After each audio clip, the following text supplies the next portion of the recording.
your host for the day.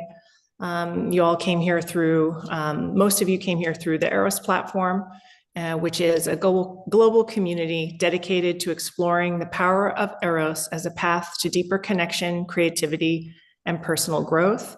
We support individuals in cultivating intimacy, aliveness, and a more fulfilling life. We're continuing on with these daily talks. And today we will be exploring orgasmic meditation with Eli Block. He'll be sharing a little bit about who he is and his experiences with the practice. And Eli Block is a teacher and trainer with the Eros platform. He's worked a tremendous amount with the philosophies of Eros and OM-related content here. And he was, a little bit about him, he was born to a psychologist and a Zen Buddhist, and he has meditated since childhood and for most of his life. He's a lead instructor of the men's program, and he's passionate about realigning our understanding of gender, sexuality, and orgasm. He's here to help connect more deeply, people to connect more deeply with their authentic selves and experience greater intimacy and connection. Without further ado, I introduce Eli Block. Welcome, Eli. Thank you. Good to see everybody. Welcome everyone to the call. Lots of familiar faces. We like that. Um, Great. Well, I thought I would speak a little bit today. As you know, we're starting the platform almost like it feels like a new season, and so I thought, wouldn't it be cool to do kind of an introduction to myself where I blended in a bit about how I found the practice and kind of where it found me. And I thought I would also speak about a couple of experiences that I had, in my more formative years with the practice. So maybe we'll just do that. That's where we'll start, and then we'll see where we go from there. So, as Alicia said, I'm Eli. I've been OMing now. I guess it's going on 17 years. Wild. And, I, as a kid, always had a lot of energy. My favorite color was yellow. So, if you can imagine a kid wearing yellow Converse high tops, yellow sweatshirt, yellow sweatpants, pretty much everything yellow as I could possibly get it. And there was just something about its energy. There was something about it. I wanted everyone to know that you could count on me for being extremely energetic and expressive. And so that's what I did. And um, like Alicia also said, I grew up in a Zen Buddhist, sort of very typical Zen Buddhist California family, roots in Chicago and Germany, both my parents' families, but they did meet at a monastery. My dad was a monk for about 5 years in the San Francisco Zen Center tradition. And I started very young. There's a picture of me actually, probably less than a year old, and my dad has my legs pinned to a zafu, so you can you can kind of see how this evolved. And I always think of it, it's like you never really know what your upbringing is going to bring you. Some people have been handling firearms since they were 2 years old. Some people uh plowing the fields. I was given a blank wall and a pillow and a bunch of chanting. And so that's kind of where I grew up. And I remember very early on, the San Francisco Zen Center has a really interesting history. If you don't know, it was founded by Shunryu Suzuki Roshi, who is basically credited with bringing Zen to America. And this is Soto Zen. This is like kind of peasant Zen. Um, and he established a temple in San Francisco, which is still sort of changed and moved a little bit, but the basic idea, it's still there in San Francisco. And his successor was a guy named Dick Baker, Richard Baker. And Richard Baker was very charismatic, was very socially adept, Not necessarily, I don't know if you know, not necessarily all very deep Zen Buddhist practitioners are those things. I don't know if you've ever if you've ever been in those communities or noticed that, but they're a little more understated. And this guy was really overstated. He was a big personality, and he was kind of polarizing. And eventually, it came out that he'd been sleeping with several, I think, at least one person's wife uh, in Zen Center. And a big tribunal was convened, and he was ultimately excised from that world. And that happened, I think, before I was born, either as I was born or before I was born, somewhere, because I was born in 83. So it may have happened, I think, maybe just before. I'm not sure. But regardless, I showed up on the scene, and let me tell you, there was some vigilance around sexuality. And if you've ever been to like one of these California Zen monasteries, they have hot springs, they have really good food, the weather is fantastic. It's a very sexy place to be. It's a very, it's a very like, oh, and you're meditating, so you have all these energies coming through you, and it's like it's a very sexy place. And so growing up, it was kind of like this was my favorite place to be in the whole world because it felt so good to be there. And there was such clarity in the practice. And like I just, fell in love with meditation and people were doing something cool and different.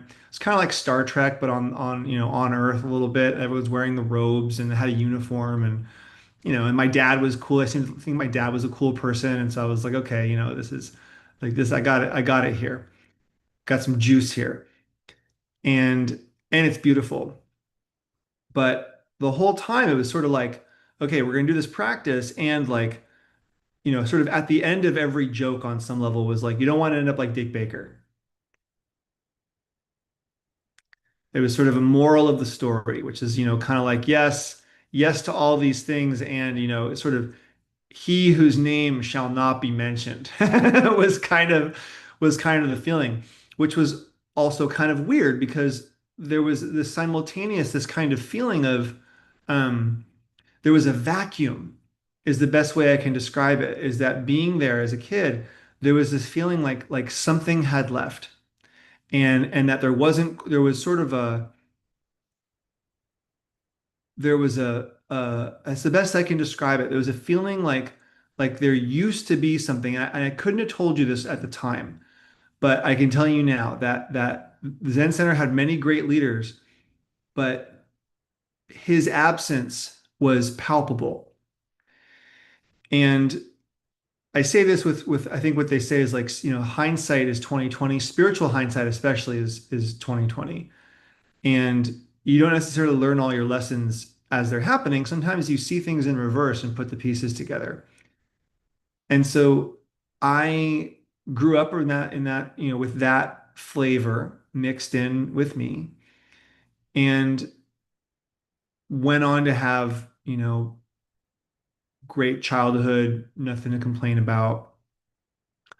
Went to college. Was always, again, sort of I wore my yellow on the inside. I kind of was rambunctious and energetic, but and wild, and at the same time not necessarily um, an overt rule breaker. Was kind of more of someone who started to do a little more covertly. But so I got to college, graduated from college, and something started happening in my college years, which is that I started to feel I would go on dates. I was really, started to date and stuff. And initially that was all fine.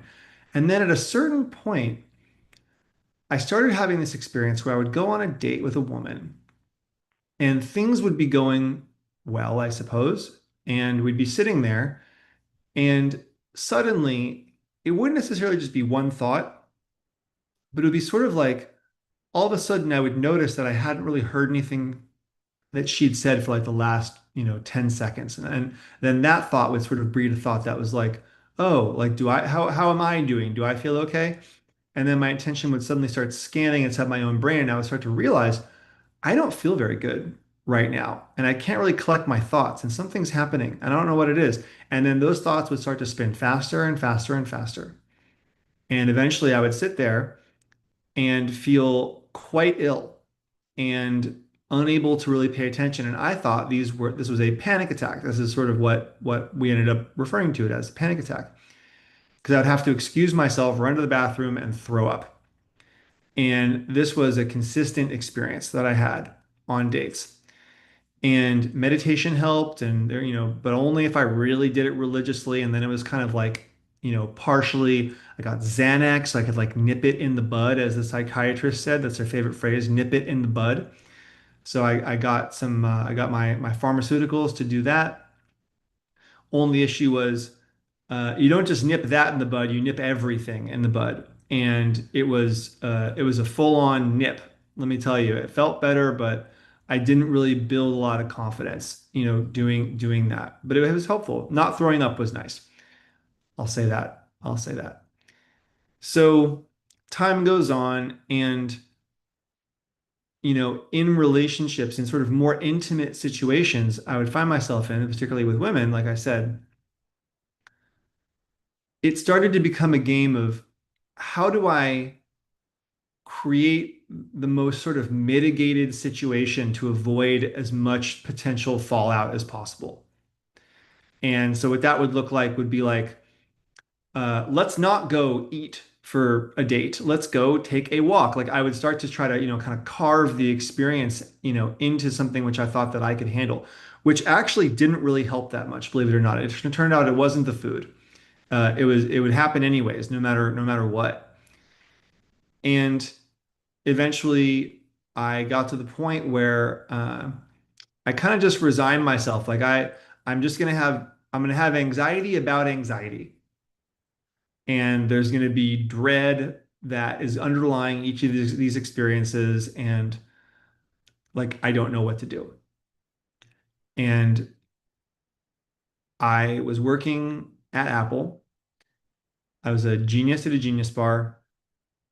And my coworker, the guy who hired me, was doing all manner of like personal workshops because he was really trying to meet women. And let me tell you, he needed it really badly. I had no problem meeting women. It was the later parts that I had an issue with.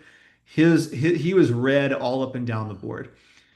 And this was back when the Genius Bar you could just sign in. You didn't have to make an appointment or anything. And he had his side and I had my side of the bar, and I got all the signups. Let's just put it that way. And so, I was sitting pretty. I was having a good time. There was no problem in my world. He was the one who was desperate to had something he wanted to resolve. And so I would see him come back from all these different workshops, and he would have, all of the party favors, behavioral, or, he would start to, one time he came back and was wearing like a shark tooth necklace. I'm sure, he went to some drum circle and they told him, chicks dig the guys with the shark tooth necklace. And then he came back and he was, doing his jokes, and someone had said, I'm sure, be funny. Women love when you're funny, so he's doing all these gimmicks and everything. It was so painful to watch. And eventually he went on some retreat. I don't know what it was. He did something. And he came back on a Monday morning. And I remember being I was on the early shift and he was on the later shift. And he walked in, and I can just tell you there was a felt sense that there was something different about this dude. And I couldn't, at the time, it was like just like my animal self knew.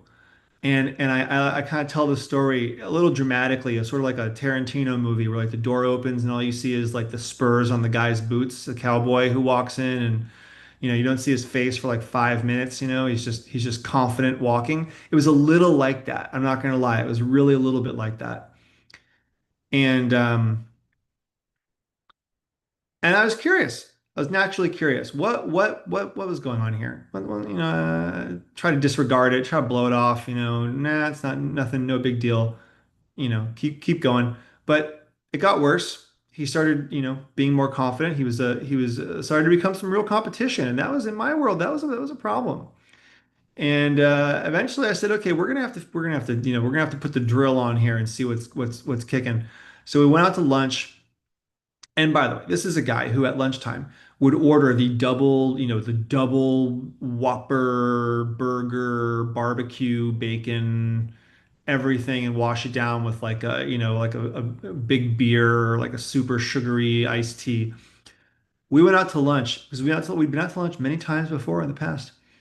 We went out to lunch, and this guy orders like a Chinese chicken salad.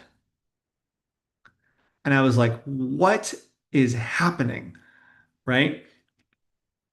So, okay, unnerving.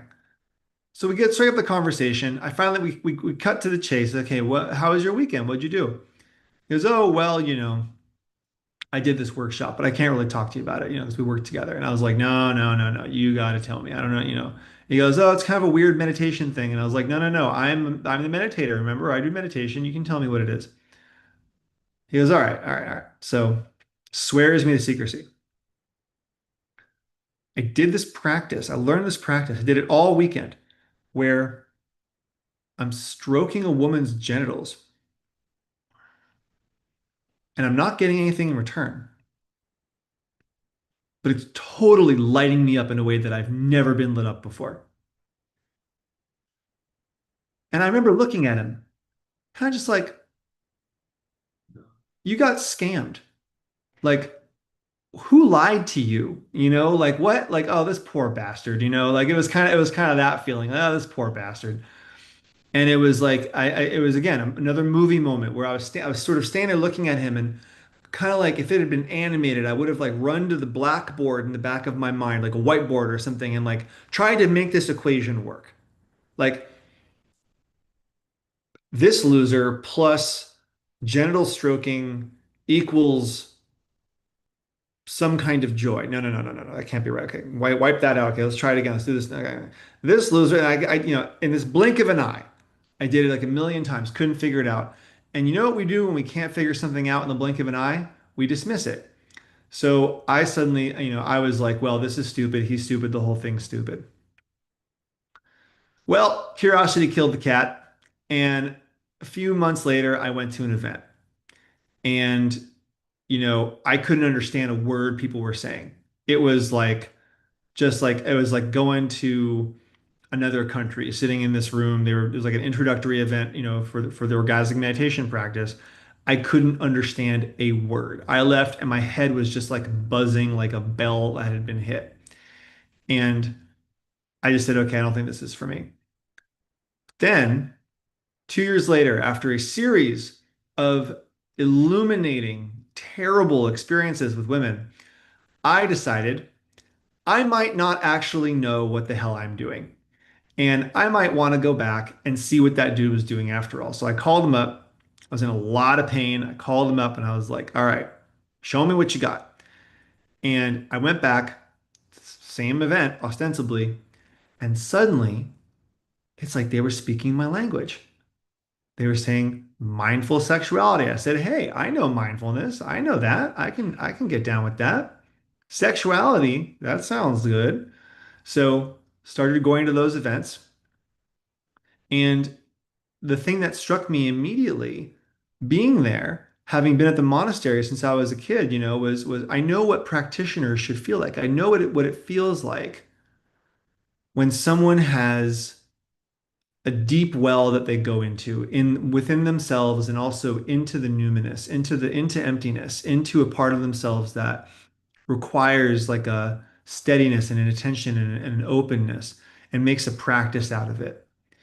And I remember walking into one taste and thinking to myself, okay, this is going to be a bunch of mumbo jumbo, like, okay, I'll learn something, but like, nah, not too much. And like, this is going to be some weird San Francisco, hippie crap or whatever. And started to talk to people who were there and was like, uh-oh, uh-oh, something is real here.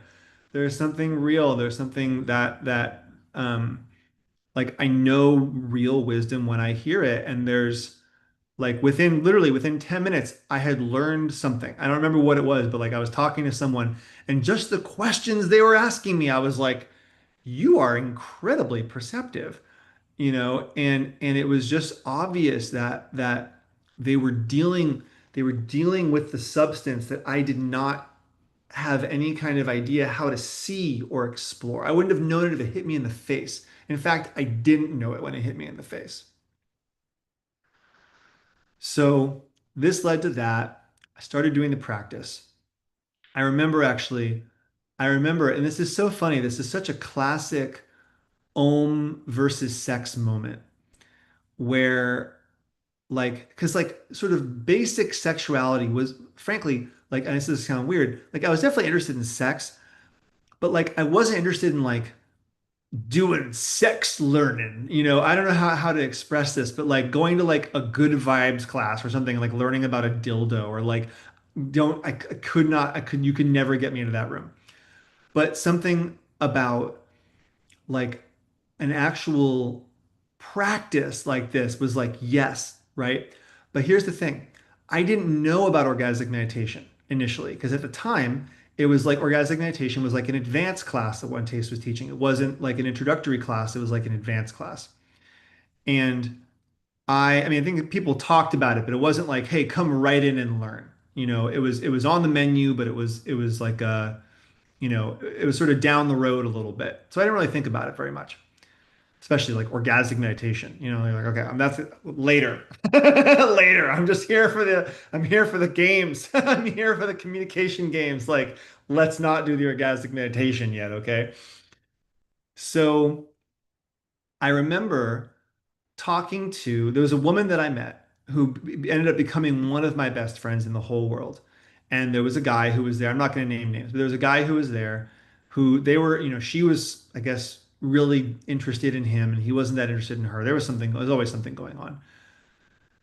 And I remember him saying to me at one point, he said to me, hey, we'll call her, I don't know, Tulip. He said, hey, Tulip and I are gonna go over here, and I'm gonna stroke her. You want to watch? And I was like, this is the first I'd ever heard of anything like this. And I was like, I'm sorry, what? You're gonna what? Like, and he's like, yeah, I'm gonna take her pants off. I'm gonna stroke her genitals. Do you want to watch?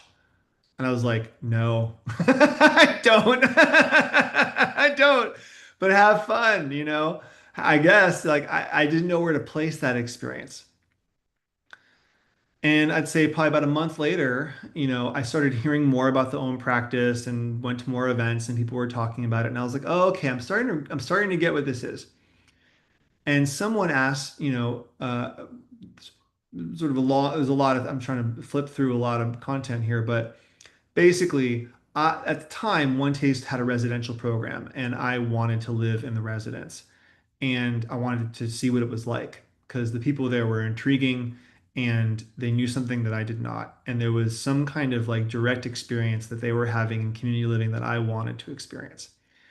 And I remember, talking about learning the OM practice, and the way someone described it as the meditation is ultimately what won me over. Like that is what I could say yes to. And, I hadn't really ever put that together until just talking to you guys now. But it really struck me in that moment that the way the practice was presented initially as kind of like a salacious thing versus, a genuine practice that was for me in some way was really striking and really unlocked something. So I said yes. I want to learn and I want to move into this communal situation and figure I want to do it. And I remember my first OM. My first OM, I remember being in a room, there was like 4 or 5 of us who were learning at the time. And I'd asked a woman if she wanted to OM with me for the first time. She said yes. Oh my God, it was so exciting. And we went into this room, and I believe actually Alicia, who introduced me, was one of the teachers at that event. And it was just so casual, and they just guided me through it. It was simple. We talked a little bit, and then they just got us in position. At the time, we were doing it live in front of, in this group. It's very, very lo-fi, and had my first OM. And it was the first time I had ever touched a woman's genitals without feeling like, on some level, some part of me was on the line. Like some part of my goodness or my you use these words like worthiness, and they sound so heavy-handed, but really all that means in this context is like, are you going to want to do this with me again? Because I'm going to want to do this a lot more. And if I don't do a good job right now, you're never going to want to do this with me again. That whole, train of thought. And I did not have a single one of those ideas in my brain. And it was like this is freaking miraculous. And not only that, I wasn't anxious at all. In fact, if anything, I felt kind of just enlivened, just kind of like almost like once we were done, it was sort of like everything in the room just kind of seemed a little brighter, just a little brighter. And like, and like in my chest, I felt this kind of like almost sort of icy hot kind of feeling. It's like, this is good. I know what it was. I was relaxed. And I had revelation, revelation. If you told me you could knock me over with a feather, I'm relaxed in this situation. Couldn't believe it. So you know what happens when you find something which energizes you and relaxes you at the same time? You want to keep doing it. And I kept doing it and I kept waiting for the moment where I would feel like I had like, oh, I have to get my fix of the oming or like whatever it was. It never came. In fact, I would ohm and then I would feel creative and I would feel what I came to understand was this is called being turned on. Is I began to understand, oh, this actually is available energy for all the other things that I'm doing. And to the extent that I use that energy for things that are like truly life-giving, it multiplies. And to the extent that I use it for things that, you know, uh, are kind of consumptive of that energy, this is maybe a little bit inside baseball, but you'll learn this eventually, is like you don't have as much access to it. So here's just a really tangible example is I would feel so sensitized after I owned, which is ultimately what kind of produced this feeling that like I became such a good cook. Like all the things I was cooking were just everything just I would follow the directions, but I would have so much fun with it and there would be so much fun in the eating afterwards and everything. It would just everything started to turn out so good. And then I would have these other experiences where I would be driving home from an event or something and I would throw my stereo on full blast. And by the time I got home, I would just kind of feel like a little bit like just kind of I'd have a great time in the car, but it was sort of like um, beating the sensitivity out of myself with the music. And so, when you first start to ohm, this if you're new to this, here we're weaving the ohm education in. So if you're starting to ohm, what you may realize, what you may at some point discover, is that you do have kind of what you might call like a game ahead of you, right? Which is how do you want to feel?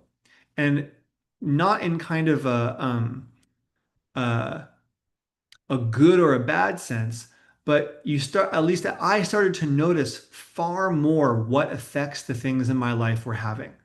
And there's been so much said about the practice and about how people change when they started oming, and you'll read about there's a million stories on the Eros platform website.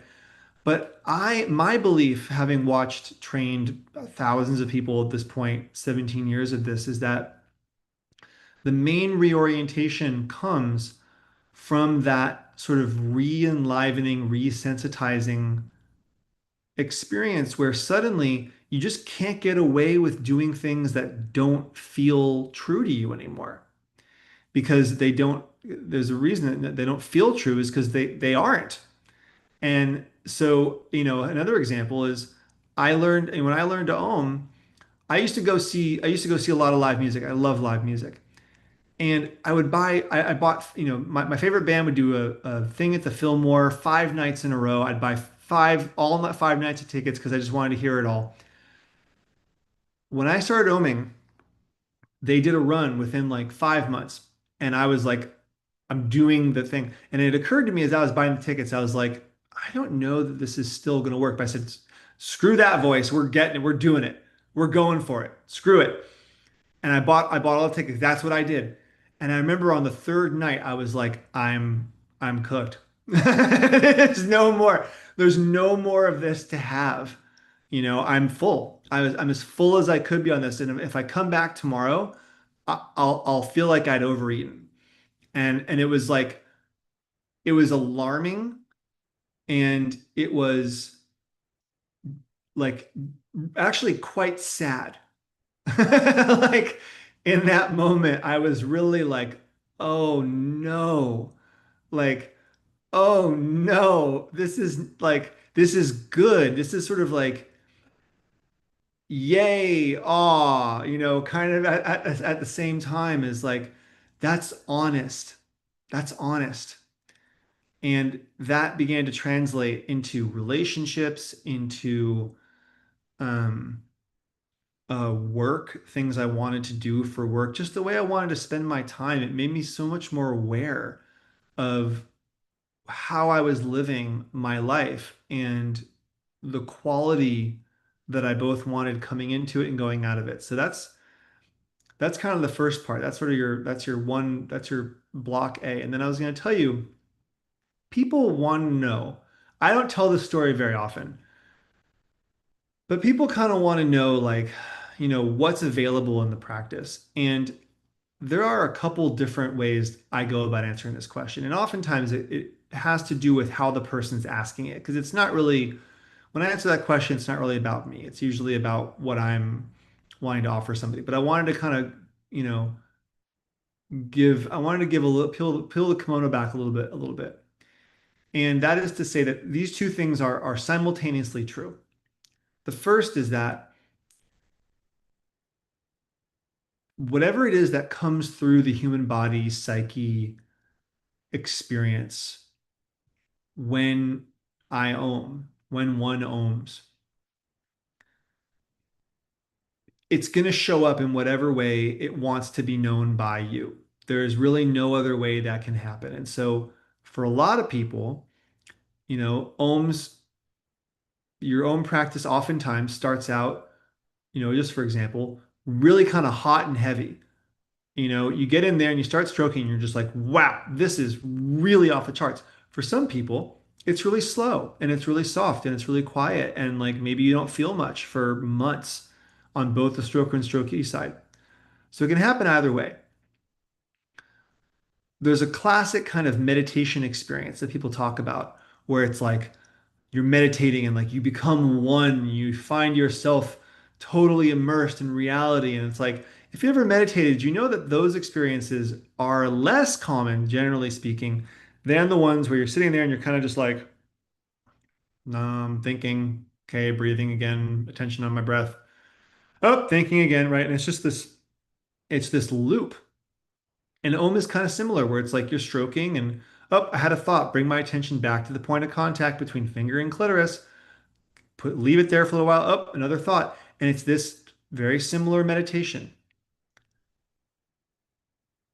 Every now and then, there have been experiences that I have had that have been total outliers. And I wanted to share one. And then I'll take some questions if anyone has any questions, any kind of dialogue, ask me questions. So I was in the middle of a breakup with a woman and was quite a mess. I was having quite the emotional upheaval at this time. And at the same time, I felt like I was feeling more than I could have possibly ever wished myself to feel in this experience. Like it was almost painful. It was like being in withdrawal, from a drug or something like that. And I kept oming through it. And I had this one ohm with the woman where I sat down, we got in the position, and my finger went down. And within probably about 2 minutes, my consciousness shifted in a way I have never felt in any practice or under the influence of any substance, where like all of a sudden my fingertip on her clitoris was everything. There was a feeling of being entirely inside of, the best way I can put it is like inside of reality. My whole body would vibrate and quiver at the slightest movement of my finger as I stroked. All of a sudden, everything became like the kind of funny it could only be if like God was blowing on your nerve endings. Like I've had times where like, sometimes I've heard on certain substances that life can get very funny and you can't stop laughing because, you're sort of there's a level of absorption you have. I've heard this happens with psychedelics where there's just like a uproarious laughter that you're not really laughing at anything. It's just at life in some way. I had tears streaming out of my eyes, like just all like dripping down my face. I was like kind of just vibrating along with it, but was at the deepest peace feeling in all of that I'd ever been in my life. And my partner was the same. We had entered into this envelope together of what I would say, I don't know how to classify this. Maybe there are some experts who could help me figure out the right word for it. But like that was a moment of being completely and utterly at one with everything. It was like the world was simultaneously in the tip of my finger, and it was so vast and so deeply felt to the edges of known conception. And it lasted. It didn't just go, it wasn't just there, it went away. It lasted the whole 15 minutes. And my shirt was soaked at at the end of it. And I just remember like someone coming over and just like helping us to peacefully relax out of that experience. Or some, I don't even remember how it went, but I couldn't talk for quite some time. And I don't like to sort of choose. I've told that story on probably I could probably count a number of times on my hands because it does set kind of a wild bar.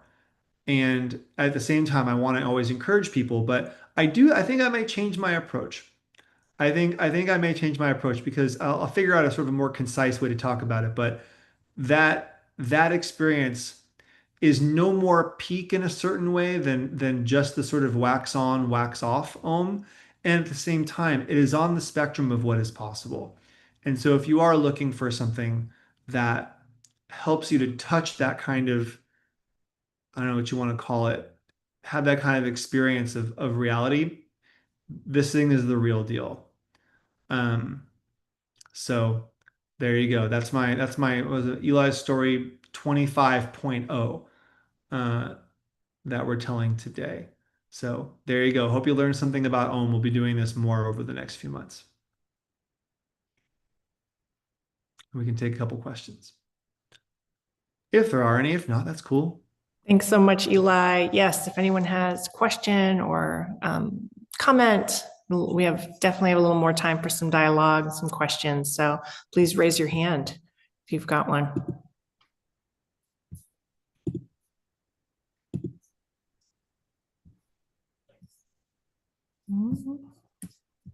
Any questions out One there? needs to ask a question. If you have one, great. Yeah. Going once, going twice.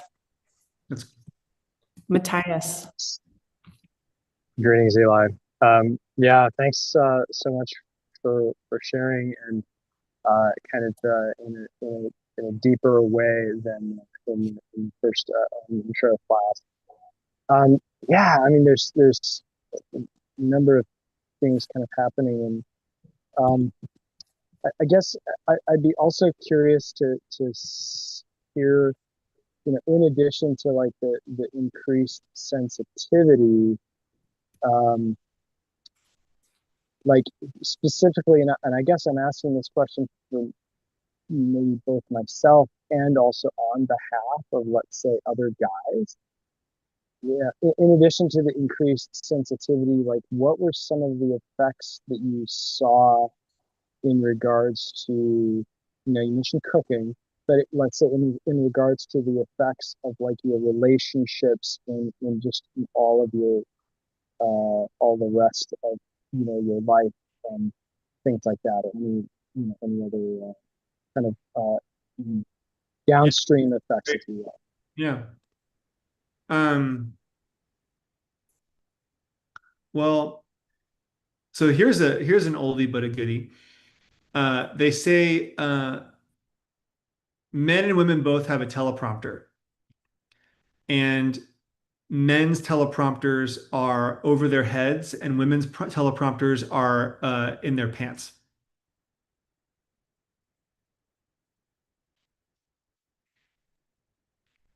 Uh, Men's teleprompters are over their heads and women's are in their pants. Yes, Is okay. I would have almost thought that something like that would to be the reverse, but maybe can you elucidate that? I'll say more. When I mean teleprompter, what I mean is the thing that's happening that you cannot control and you could not lie about if you tried to will yourself to lie. So that being so sort of another way to say that is you may think that your thoughts and intentions are yours, that you are not being read like a book by a woman who is talking to you, but your teleprompter is over your head. Okay. And with women, when I'm stroking, her teleprompter, I can tell if she's moaning in an ohm and my finger is on her clitoris and I don't feel anything, I can read that and I know that's a reliable sign. Mhm. Does that make sense? Yeah, and when you say I don't feel anything, what do you? Can What you I mean is sort of like women have been just as a this is just an example, right? But like women have been grooved to perform yeah, in situations where their genitals are being touched, yeah, sure. right? And that performance can be vocal, it can be um, praise, it can be just even a subtle suggestion that lands in your psyche that you are doing a good job, right? So there are all these ways that they're trained to mislead, even if nothing is happening or if your stroke is like totally not resonant to what's actually going on in her genitals. Mm-hmm. Got it. That And so makes if I sense. Yeah. right, and so if I'm stroking and I can feel the sensation, and it's not like a linear scale, but it's like I know what's up. I can feel it, right? I know where we are in on the whole, you know, dome of it, so to speak. And if what I'm getting back feedback wise is quite uh out of what's the word? Alignment or whatever the word is, or it's not congruent, that's the word.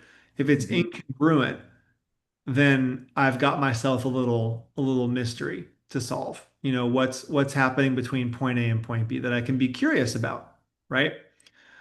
So what I would say is that OM gave me access both in like tuning in because uh once I started being able to sense that in an OM, I started being able to sense that in other places without my finger literally on a woman's clitoris.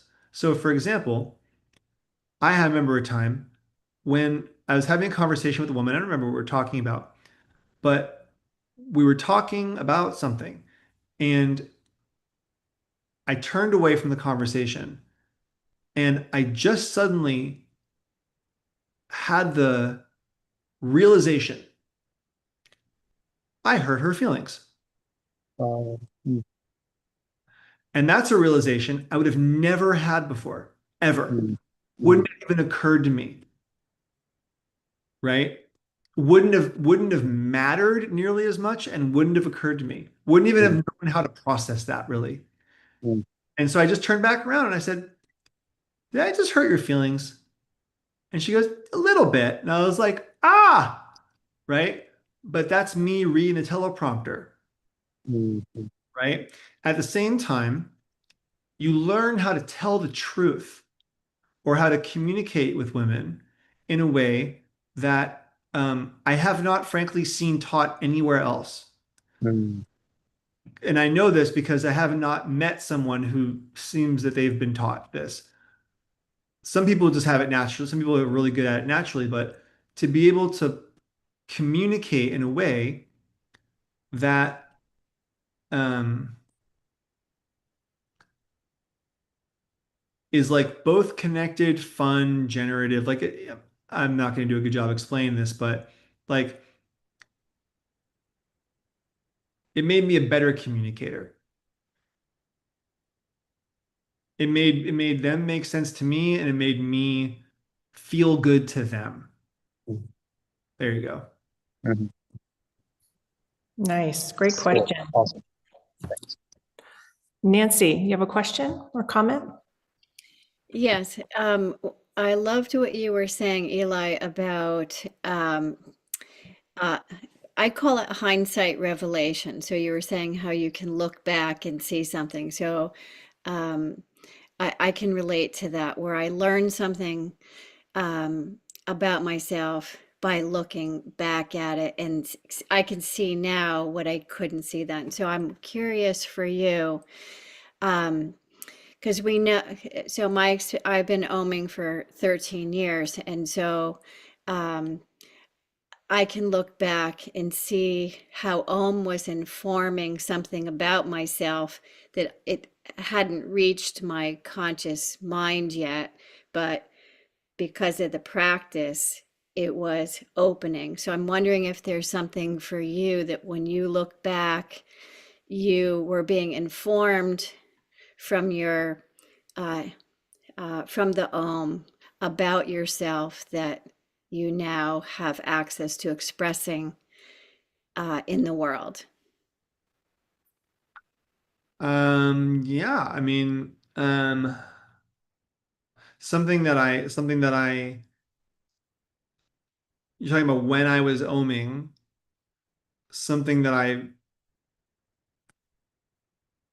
gonna try to answer as best I can. I think I know what you're saying. I can clarify it a little bit more. Give me like a one shot Right. bottom line. Yeah. Okay, the bottom line is from practicing OM on a regular basis, something was opening in you. Uh, what was it? What was it? Got it. Okay, yeah, got you. Thank you. That's a great question. Um,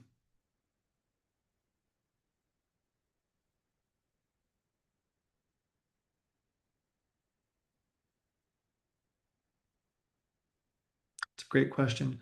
I'm not, it's a really good one. I'm thinking about,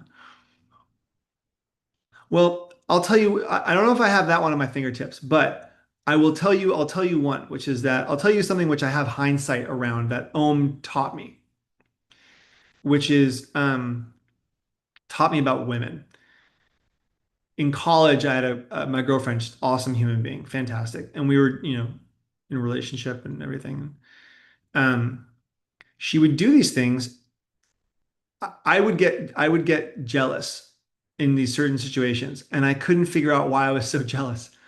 And it wasn't until I started oming that I could look back on those situations and be like, oh, that was entirely deliberate. Like that was that was actually her in the way she could getting my finger on a certain spot with her that she didn't know how or even could have asked for probably, and that I would have never thought to do.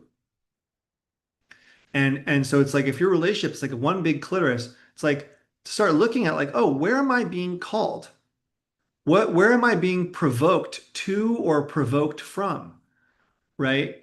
And where am I being kind of steered towards? And you know, they tell you everything you need to know as long as you just pay a little more attention. Thank you. Thanks, Nance. So next we'll go to Josie. All right, Eli. You go. I love the part of your story at the very beginning when you were saying, like, as a child, like you were like pinned to a cushion, and like you were like, some people grow up handling guns, when they're children, and just get comfortable with that. Yeah, and it had me realize, like, for myself, like, oh yeah, like there's a part of my life, the way my family reacted to any of my idiosyncratic behaviors. Like I was like this little antsy running around hyper kid, and my family was like, what is wrong with you? And then also like anything sexual. As the youngest, I would look at my family and be like, okay, well, how are my older brothers and sisters doing this, and what worked and what didn't? And it was all external learning. Like I was set. I was thinking like, I'm going to live this life perfect because I'll do what they did that worked, and I'll not do what they did that didn't work. And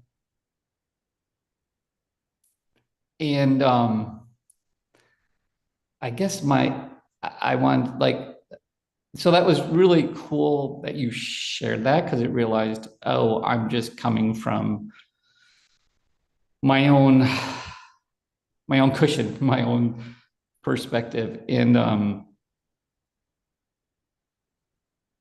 yeah. You got a question, Joe? I do. It drifts in, and I have it for a second, and then it drifts away. It's like about like, how did OM help reprogram that for you? The practice itself. I mean, Because there's like all the community and everything that you did, but how did the OM practice itself help reprogram that? Just the practice. yeah, I mean, I think it was a natural evolution. It's like to me, it's sort of the equivalent of like taking a muscle that was already built, just like some attention, like knowing kind of what attention practice is, um, and just reapplying it with another focus. Like, I grew up playing baseball, and the motion throw a baseball is, very um, particular, and it involves certain body mechanics. And then at some point, my friend introduced me to lacrosse, and I started playing that. Turns out it's the exact same motion. And so it's like you can, these things are adaptable. And then before you realize it, you're kind of like, wow, you mean the way that Yia's mom taught her to wash the rice? Yia Vang is one of our other faculty, and she has this amazing book out. She's Hmong, and she talks about her mother teaching her how to wash rice. It's exactly how she teaches OM, and how she teaches someone to stroke is exactly how, anyways. And it's sort of mind-blowing how all these skills and all these felt senses kind of coalesce into kind of a combined stream that a person, obviously there's skills, but there's skills, and then there's the only skill.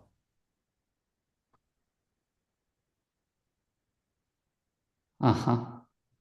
Okay. Thank you. Thank you. We have a few minutes more. David, you're raising your hand and you got a question? Good to see you.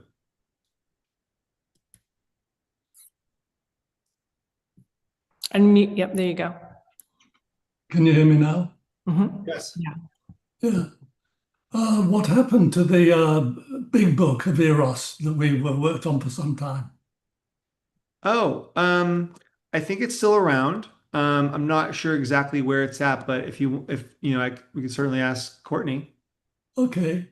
And listening to what you said today about your life story, I wish I had been in the courtroom and been able to call them to put on your story. I think a lot of people would have been influenced in a very positive direction if you had been able to share the story as you did with us today. Yeah, well, it's possible that may still happen. So we'll see. But I appreciate it, and I agree. I think, As a public speaker for many, many years, yeah. learning to influence people, I think this is a way to go with this. Thanks, David. I appreciate that. Thank you, David. Russell, question or reflection? It's a reflection. Great.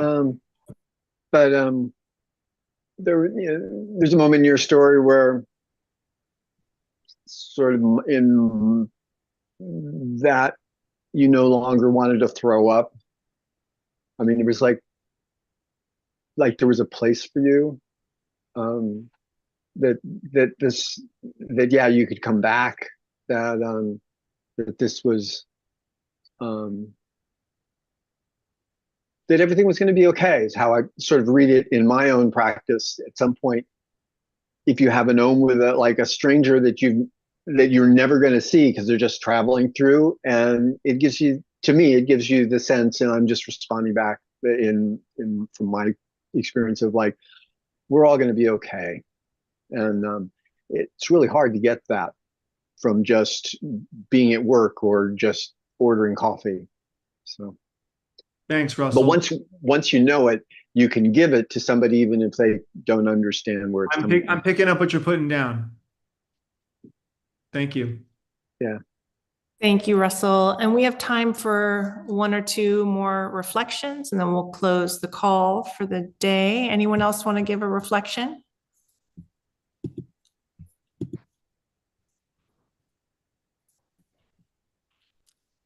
Shannon.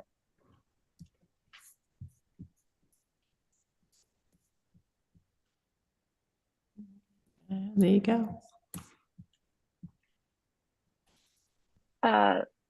Thank you, Eli. I just loved hearing more of the backstory of how you came to OM. Like, I've heard you talk about certain pieces of this before, but I feel like today I got to know you better. I have a appreciation for your pre-OM history as a meditator, and I really liked how you shared about in the perspective you have now, looking back at your experience at the Zen Center and how sexuality was and wasn't there, and that was really touching for me, and has me have more appreciation for what this practice offers us all of us, the wholeness of it. Thanks, Shannon. And yeah, thanks for poking that. That was masterful there. Don't know if everyone saw what Shannon just did, but she's like, tie up your story about the Zen Center and Dick Baker.